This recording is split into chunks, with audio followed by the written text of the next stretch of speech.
We're on. Oh, indubitably. No, not yet. Later. Hey, I'm glad you're all here, because I'm going to take you all on a fascinating tour about how your body grows and how you can have some power right now over that, and a fascinating experiment. When it comes to growing, there are some interesting comparisons between plants and animals on the one hand, and humans on the other. Everything starts out very small, as, well, seeds. And cell by cell, they grow really big, trillions of times larger than when they first began to grow. But there are differences between the plants and us humans, especially one you might not ordinarily think about. Consider this big tree. Its seeds do what all plants do: take in food, that is, nutrients from their environment. And for most plants, the nutrients are in the ground, right where they grow, and only where they grow. So, that big tree just takes what comes along. If the soil is full of nutrients, the tree, eats well. If the soil is poor, its diet is poor, and you have a small tree, or maybe one that can't resist diseases or insects as well. This tree just didn't have a choice. And neither did the healthy one. They both just didn't have a choice. They can never wonder how much they will grow. And it's the same story for these bushes, flowers, even clover. And it's even the same for agricultural crops like corn. In this case, humans try to make sure the soil and nutrients are really good. So even though the corn eats well, it still can't wonder about or exercise any control over its own diet, because somebody else is deciding that for it. One thing needs to be made very clear here. We're not just talking about getting big. Remember that clover?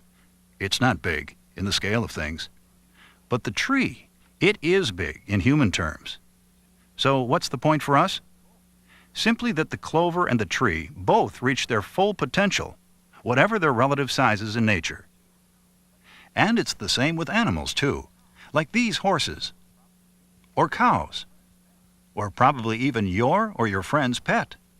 They may reach their own special size or bigness, but the farmer, or you, are deciding just how much of their full growth potential they'll reach. Now, here's where people are different, including you and me. We're not stuck in one spot with roots, just taking what comes along, like the plants. And unlike the animals, we have a choice. We can pick and choose what we will grow on. We have all the nutrients in the world to choose from. Not all the different kinds of foods, no, but all the nutrients to choose from. And food certainly looks different as you go around the world. Cultural differences that you can see right on the grocery shelf or at the farmers' markets. And the nutrients are in them all, in abundance in some foods and a little short in others. Yet some of us choose foods that are sort of like that poor soil we were talking about, while some of us choose, there's that element of personal power I mentioned at the beginning. While some of us choose, that's right, the rich soil with a better combination of nutrients. What to eat? It's your choice. But what would you choose? First, you have to know what to choose from. Whether you go shopping with someone else, maybe in a large supermarket, or a neighborhood store, or a convenience food store, at open markets, or a fast food restaurant, or even your refrigerator, you have an important question. What would you choose? Today, class, we're going to be studying about nutrients, and we have various foods up here. Do you see any foods that you are familiar with? Yes, Amanda. Cheeseburger? Yes, cheeseburger is right over here. Well, if you can learn about some of the nutrients and how much of them you need every day, you'll begin to see some nutrient patterns. If you were to make a graph of nutrients you get from food and found that you were getting all the nutrients you should have, 100%, that graph might look something like this. But a low nutrient pattern or an unbalanced pattern might look like this, with some nutrients just right and some too low. No, you don't have to worry about this right now. But you should know that the foods you choose to grow on have a pattern, and a healthy pattern means a healthy, growing you. There is a live nutrition project coming to you. Hooray, hooray! Oh, at last! We're on! Shh, no, not yet. As I was about to say, a live nutrition project that will give you a chance to find out about nutrition patterns and growth. It'll arrive sometime soon. Now, since you don't have the last 10 years and the next 10 years to observe yourself and your friends in this investigation, and since we need to control the situation, you can do it with the scientific method, like a research biologist would do. But before I tell you who you're going to do the investigation about nutrition on, a word or two about how fun it really is to put scientific method into practice, and how much power the knowledge you gain from it is put into your hands. When the biologist or any scientist starts to do serious research, she or he has already spent a lot of time just finding out what the question is. I mean, if you don't know what you're asking, how can you begin to know when you're getting the answers? Which brings us back to what's coming. You're going to be given a chance to care for, observe, and carefully record information and get some answers about the role of diet in growth, using animals with a very short lifespan, animals that do much of their growing in a few weeks. Animals like albino rats. Animals like albino rats. Animals like albino rats. You mean this is for real? Yep, we're on. Oh, awesome! Now, the animals you'll be using were chosen for their genetic reliability. That is, to be so close to the same in every way except the one thing you're going to control and change, that you'll be able to be taken seriously by other people when you report your discoveries at the end of the project. Your rats are laboratory bred and raised, and are therefore disease-free. They come from the same litter, are of the same gender, both female, and are gentle and completely safe to handle. They're ideal to use in finding out how nutrients influence growth. Well, back to the rat's food. So we have bar graphs here, and we have various heights in the bar graphs. And the bar graphs represent a percentage of our daily allowance of intake of these nutrients. How come jelly has no nutrients? That's a very good question. We can By see controlling the nutrients they take in, by giving them a carefully designed nutrient pattern, you'll begin to discover for yourself how certain foods affect growth, so that you can decide.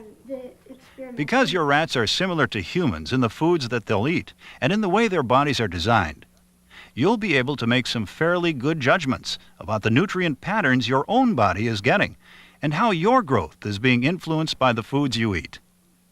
You can't make absolute conclusions by studying rats, but you can make some reasonable conclusions. Now, when the rats arrive, you'll not only have a carefully planned menu, a special nutrient pattern for each one, but there will also be a special feeding schedule for feeding each day, each week. The rats might not eat the food during the daytime when you give it to them because they're nocturnal. Like an owl, they like to eat at night, and they have the eyes that let them see very well and find food easily in the dark. Just one thing, gang. You have to follow the feeding schedule. Because without the schedule, without the scientific method, there won't be any way of knowing what your rat's growth means. Without the schedule, you'll end up knowing just what you know now. So the word is the feeding schedule. Okay? To make it really easy, the rats' feeding schedules are in 4 colors, one for each week: gold, blue, pink, and green. The control rat gets the left menu, and the treatment rat gets the menu on the right. And just to keep the idea clear, gang, keep in mind that you're investigating both rats to find out how each rat grows, more or less, according to the menus. With that in mind, they will both eat exactly the same thing during the first week, oatmeal. But the control rat will drink milk, and the treatment rat will drink something that won't have the nutrients found in milk. It'll have the same calories, that is, energy, but not the nutrients, like sugar-sweetened water. For purposes of having the most control, of getting the best scientific method results, avoid commercial beverages, especially those with caffeine in them, such as certain soft drinks. And why? Well, because they introduce variables. In this case, the presence of caffeine. So, no soft drinks, no coffee, and no tea, because the variables produce unclear results. At the end of this segment, you'll get your own copy of the 4 weekly feeding menus and schedules, so you can see exactly what your rats will eat. But now, let's look at the second week. Everything's the same. The grains, the milk, and the other beverage. But, see the change? What's added? Fruits and vegetables.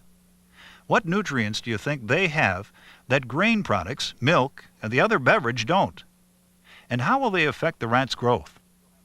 Well, at the end of the second week, you'll have a good idea.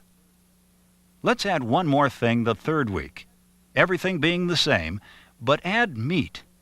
And at the end of the third week, you'll know a little more about nutrient patterns and meat. In the fourth week, let's pull a switch. You'll keep feeding your rats the same foods, but switch the milk and the other beverage. What do you think's going to happen? Nothing? Or something? Oh, just a reminder about the sweet beverage. For the most control over your experiment, for the clearest approach in your scientific method, use just the plain water with a certain amount of sugar added. Your teacher will help you find just the right amount of sugar to add, so that you're talking about the same thing in both beverages. The treatment rat will get about the same amount of energy from the sweetened water, but minus the nutrients, as the control rat gets from the same amount of whole milk with nutrients during the first 3 weeks. And then, the big switch. Now, in comparing milk and the sweetened water, what do we mean by energy? Well, we use the words calorie and calories to describe the amount of energy in food. The amount of energy you need compared to those around you depends upon some differences you already understand, like your weight, level of physical activity, and your current rate of growth. If you're choosing food that supplies less energy than you need, you use the energy already stored in your body, and you lose weight. And if you're choosing foods that supply more energy than you need, you may gain weight. The trick is to get the right amount of energy for you, and get enough nutrients in a sort of balance. All right, so much for a preview of food. How about a place for the rats to live? And how about a plan for cleanliness, a plan for their overall care? Get 2 wire cages. No, they can be old or new, as long as they're alike and clean. Put them on some kind of tray to protect your tabletops or counters. Put clean paper on the bottom, shredded. Oh, don't use newspaper, however. Why? Well, because the ink comes off, and you would soon end up with 2 gray albino rats. If your cage has a solid floor, add an unshredded layer of paper under the shredded paper. Each cage should be cleaned every day. Now, rats are terribly clever creatures when it comes to finding escape routes. So make sure of 2 more things when you clean cages or handle the rats. 1.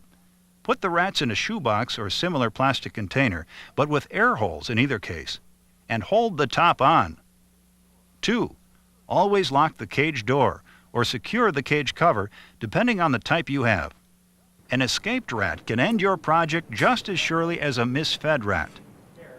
When you take a rat home for the weekend for feeding and care, don't use the shoebox except for transporting it, but have another cage at home, or take the one from school. As for food containers, they should be 2 things. 1, heavy enough so they won't tip, and 2, shaped so the rats can't walk through their food. 4 4-ounce glass baby food jars, either wired or secured with hose clamps or something else equally inventive, will do the trick. Now, if rats like to pull great escapes, they like to chew even better.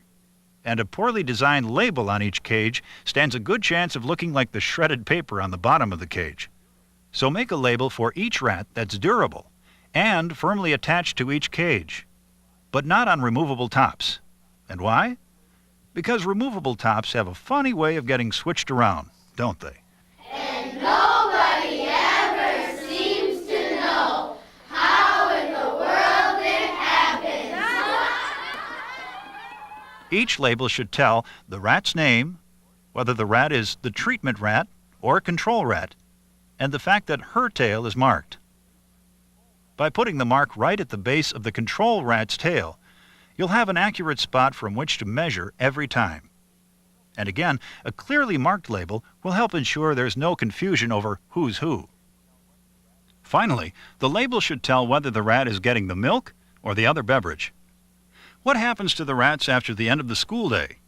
Rats are sensitive to temperature changes and drafts, so find an old but clean towel or cloth to throw over the top and sides of the cages. Then they'll be comfortable and protected. Also, rats can't stand direct sunlight, high or low temperatures, and again, drafts. So, no sunny window ledges, no radiators, and no drafts. Now, you have a few days before your rats arrive, so you all have a chance to plan for the best place for them and for your classroom needs. All should be arranged for ahead of time. Hey, remember the trees, the shrubs, and flowers, and the animals we talked about? How they had no choice in their nutrition? Now, neither will your rats, but nevertheless, they're going to tell you something important at the end of the next few weeks. They're going to tell you something that will help you make your own choices about food and nutrition. By seeing how these rats grow, you'll find out a little more about how you grow, and that's the important thing. The rats can tell you these things only one way, through the information you're going to gather, the data that you'll collect and carefully write down. A weight record chart is where you enter your data, and you should have a place, perhaps your own special notebook, for recording each rat's weight and tail length week by week. Now, what else needs to be observed and recorded? The second form is the observation chart, where you record each rat's growth, behavior, and overall appearance. One of the most important ideas in this process is that you record what you actually see. Don't use adjectives, that is, words that interpret what you see. For example, if you see a rat move around a lot, you can record that you saw lots of movement or very energetic levels of activity. But if you were to conclude in advance that the rat was nervous, she might not be. She might actually be just hungry or frustrated or something else. So, descriptive words any time before the investigation is completed are just plain too soon. It's no longer scientific method. Your teacher will help you practice weighing ahead of time with a gram balance scale, learning a few tricks like how not to include the weight of the plastic box you use in the rat's weight, and to make sure the box weighs the same each time and is healthy for the rats, washing it clean each time you weigh. So, have fun, gang. Here come the rats.